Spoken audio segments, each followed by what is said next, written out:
Thoughts of Billal, যাকে অনুসরণ করে অনেকে ভিডিও তৈরি করেন এবং যার কথা বললে ভিডিওতে মিলিয়ন মিলিয়ন ভিউজ চলে আসে।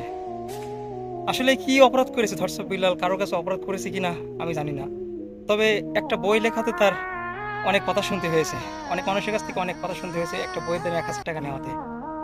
সে তো বলে নাই যে শুধুমাত্র কন্টেন্ট ক্রিয়েটর যারা যারা কন্টেন্ট ক্রিয়েট করবেন তাদের জন্য এই বইটা, সবার জন্য তো না।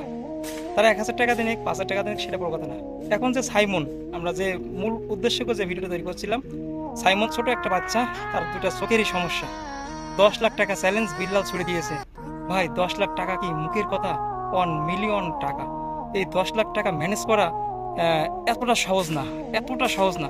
থটস অফ বিল্লাল সেটাও করে আপনাদেরকে দেখাবে। আসলে মানুষের পাশে থাকেন, তাকে নিয়ে অনেকেই অনেক খারাপ কথা বলেছেন, অনেক বাজে মন্তব্য করেছেন। সায়েম ভাই, জুয়েল ভাই, নাসা ভাই, বিনোদন বাংলা, আরো আরো অনেক অনেক